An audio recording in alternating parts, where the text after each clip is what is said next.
시옷 인스티튜트. 안녕하세요. 시온연구소입니다. 시온연구소 오늘은요, 보편적 학습 설계, 학지사에서 나온 이 서적을 통해서 우리가 보편적 학습 설계의 세 가지 유형에 대해서 좀 깊이 있는 이야기를 나눠볼까 합니다. 첫 번째 프레임은 그 다양한 참여 방식을 제공한다라는 거거든요. 이 다양한 참여 방식을 제공한다라는 거는 전제가 아이가 이 수업에 참여하는 학생들이 목적의식이나 학습 동기가 굉장히 뚜렷한 경우에 활용을 해라라는 이야기예요.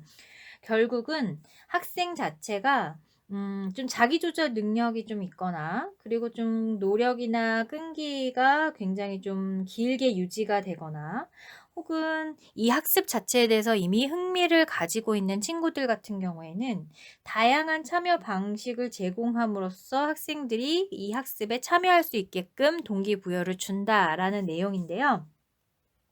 이런 참여 방식에 대한 어떤 내용들을 훑다 보니까 이 보편적 학습 설계가 특수교육에서 온 그런 이론이잖아요. 어떻게 보면 패러다임인데, 이러한 다양한 참여 방식을 제공하는 데 적합한 친구들은 저희 어렸을 적에 막 5 등반, 10 등반 뭐 이런 거 나눴던 적이 잠깐 있었잖아요. 그것처럼 좀 학습에 대해서 굉장히 좀 자신감이 있고, 그리고 또 '나는 좀 공부를 잘한다.'라고 생각할 수 있는 자기 효능감이 좀 높은 친구들이 많은 어떤 집단의 경우에는 다양한 참여 방식을 통한 이러한 학습 형태가 굉장히 잘 맞을 거예요. 이런 경우에는 한 가지 더 전제를 한다면, 아이들이 갖고 있는 지식의 양이 굉장히 많아서 선생님이 어떤 내용을 전달하는 거를 좋아하기보다는 그 주제에 대해서 굉장히 많은 것들을 떠들고 싶어 하는 친구들이 많은 경우에는 이 첫 번째 유형인 다양한 참여 방식을 제공하는 유형으로 수업을 설계하면 굉장히 적합하다라는 건데요. 뭐 예를 들어서 수업을 시작을 할 때에도 선생님이 오늘의 주제를 설명하고 주제에 대한 굉장히 구체적인 어떤 지식을 풀어놓기보다는 아이들에게 다음 주는 뭐 중세성에 대해서 공부할 건데 우리가 중세성에 대해서 먼저 좀 알아가지고 올까 해서 숙제를 내주시고 나서 그 다음 주에 자기가 공부해온 중세성에 대해서 친구들에게 PPT로 어떤 설명을 한다든지, 아니면 자료를 주면서 설명을 한다든지, 이렇게 학생 스스로가 그날 주제에 대한 지식을 좀 설명할 수 있는 시간을 주는 것, 이게 바로 다양한 참여 방식의 제공의 시작이 아닐까 싶습니다. 그래서 자기가 준비한 것들이 많은 이런 친구들 같은 경우에는 남들에게 내 지식을 전달하는 것도 어느 정도 가능하지만 그 정보들, 지식들 간에 이런 내용을 통합하기 위한 토의 활동이나 토론 활동도 굉장히 활발하게 진행될 수 있다는 점에서 이 다양한 참여 방식 제공이 의미가 있고, 아까도 말씀드렸지만 다양한 참여 방식 같은 경우에는 전제가 좀 학습 동기가 굉장히 높고 자기 효능감이 높으며 좀 수업이나 학습에 대한 어떤 흥미가 좀 높은 친구들 같은 경우에 그리고 좀 더 쉽게 얘기하면 나서는 걸 좋아하고 말하는 걸 좋아하고 굉장히 지식 섞는 거에 대해서 굉장히 높은 어떤 관심을 가지고 있는 친구들 같은 경우에는 다양한 참여 방식의 제공의 형태가 굉장히 맞다고 볼 수 있겠습니다. 두 번째로 다양한 표상 방식을 제공하는 그런 어떤 형태가 있는데, 이거 같은 경우에는 학습 자원이 풍부하고 지식을 활용할 수 있는 학습자의 경우에 이제 제공을 해야 된다라고 이제 책에서는 제시하고 있는데요. 이게 무엇이냐면은 어떤 친구들 같은 경우에는 공부도 잘하고 또 학습도 잘하고 한데 말하는 걸 좀 꺼려하거나 좀 부끄러워하거나, 스스로 할 때는 굉장히 잘하는데 친구들이 막 이렇게 나서거나 막 이야기하는 와중에 껴들지 못하는 좀 이런 수동적인 자세를 갖고 있는 학습자가 많은 경우에는 이 두 번째 방식을 활용해서 아이들에게 수업을 제공해도 좋을 것 같은데요. 일단은 이 수업 같은 경우에는 선생님이 오늘 주제에 대해서 설명하고 주제에 대한 이해를 돕기 위한 다양한 배경 지식을 늘어 놓으면서 이 중에서 우리가 이런 부분은 좀 핵심적인 부분이고 정보를 이렇게 처리할 수도 있다. 이런 내용들을 좀 줍니다. 배경 지식을 초반에 줘요.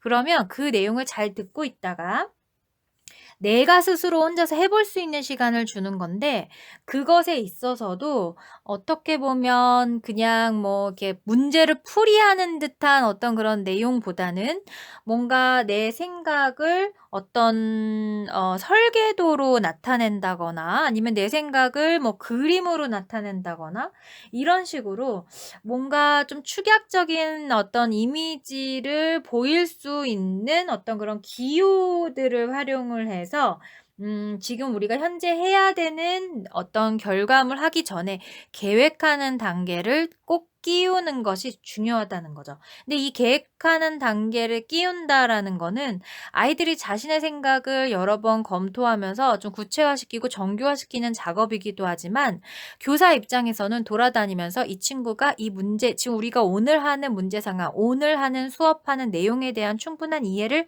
했는지도 확인 가능한 그런 어떤 과정이 될 수 있고, 이러한 과정에 있어서도 사실 이런 어떤 표상 방식에 따른 수업일 경우에는 이건 틀렸어 맞았어가 아니라 이건 이렇게 한번 생각해 보면 어떨까? 저렇게 한번 생각해 보면 어떨까? 이렇게 제시를 해 줌으로써 좀 수동적인 학습자에게 조금 더 어떤 학습 동기를 조금 더 긍정적으로 부여해 줄 수 있는 그런 계기도 마련해 볼 수 있겠습니다.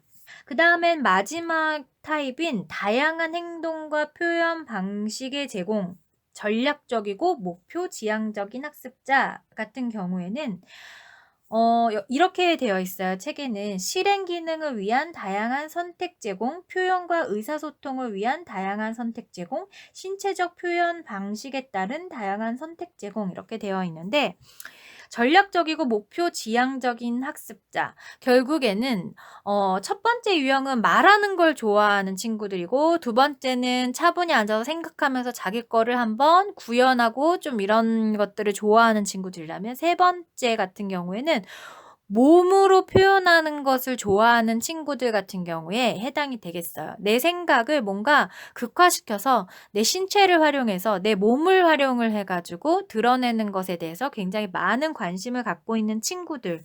이런 친구들 같은 경우에 활용하면 좋을 텐데, 이런 친구들 같은 경우에는 수업을 어떻게 진행을 해야 되냐면, 수업을 딱 할 때 오늘은 주제가 뭔데, 오늘은 이 주제가 뭔데에 이미 그 어떤 학습자의 흥미를 끌어당길 수 있는 재료를 먼저 소개를 해야 된다라는 점이에요. 그래서 뭐 예를 든다면 오늘은 물에 대해서 알아볼 건데, 물의 성질은 세 가지가 있잖아. 뭐 고체가 있고 액체가 있고 기체가 있는데, 고체는 어떤 형태지? 액체는 어떤 형태지? 기체는 어떤 형태지? 우리 한번 몸으로 한번 표현을 해볼까? 정답이라는 건 없어. 내가 지금 생각하는 얼음이라는 것, 그리고 액체라는 물이라는 것, 그리고 기체, 수증기라는 걸 생각해 보면서 우리 한번 몸으로 한번 표현해 볼까? 이런 식으로 해서 수업을 시작하기 전에 먼저 몸을 활용을 해 가지고 오늘 수업 내용이 충분히 재미있겠다라는 흥미를 던져주는 것이 바로 세 번째 타입인 다양한 행동 표현 방식 제공이 아닌가 싶습니다. 그래서 이런 다양한 행동과 표현 방식의 제공에 또 한 가지 예를 들자면, 연극 같은 형태를 들을 수가 있겠어요. 예를 들어서 뭐 12간지에 대해서 이야기 나누는 시간이다. 그러면 12간지는 뭐고 원숭이다면 뭐고 이렇게 막 구체적으로 설명을 하는 게 아니라 어떤 그런 순서는 제공을 하되, 이 순서를 우리가 기억하기 위해서 어떠하나의 연극을 한번 만들어 볼까? 연극은 어떤 내용이 좋겠어? 이 순서를 어떠한 짜임에 의해서, 어떤 스토리에 의해서 연결해서 우리는 이 12간지의 새로운 어떤 연극을 만들어 봄으로써 12간지의 순서도 익히는 시간을 가져볼까?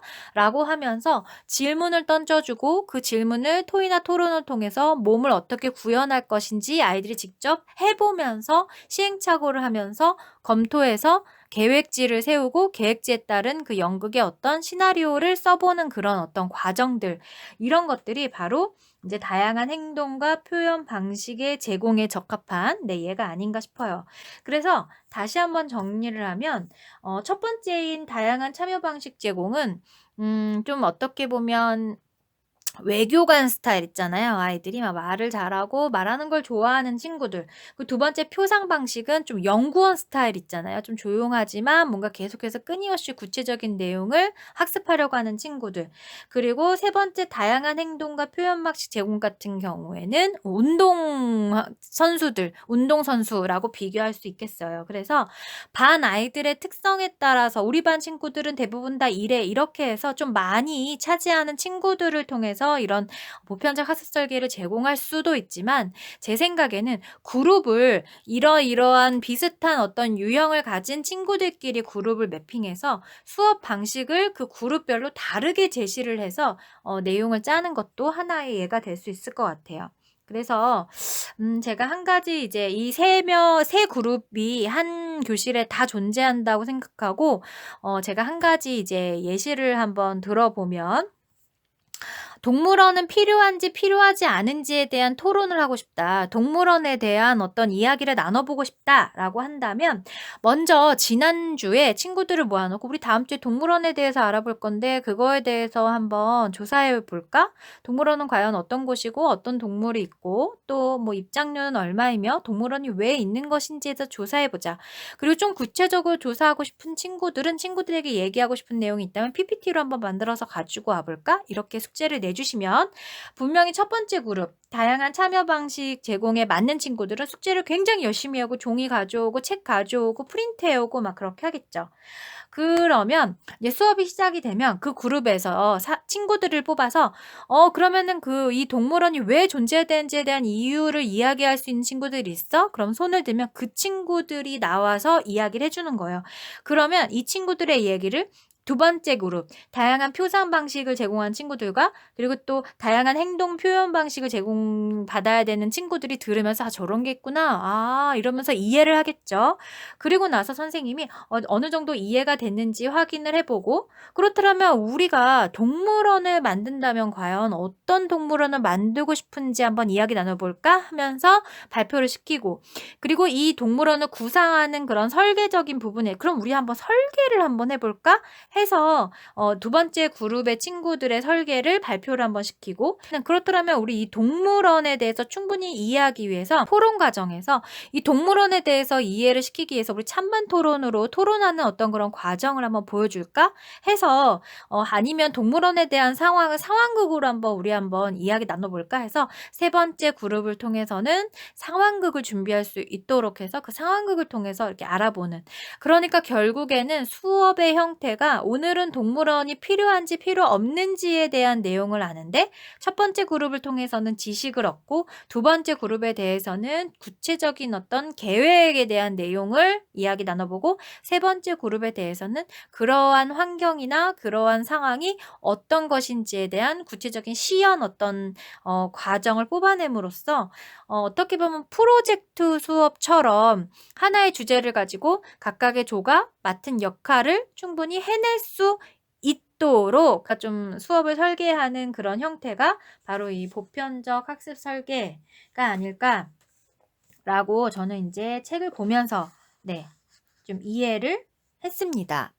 그래서 오늘은 제가 여기까지 이 세 가지 유형에 대한 이야기를 여러분들하고 이야기 나눴는데 다음 시간에는 조금 더 구체적으로 이야기 나눠볼 수 있는 내용이 있다면 그 내용을 조금 더 구체적으로 말씀드려 보도록 하겠습니다.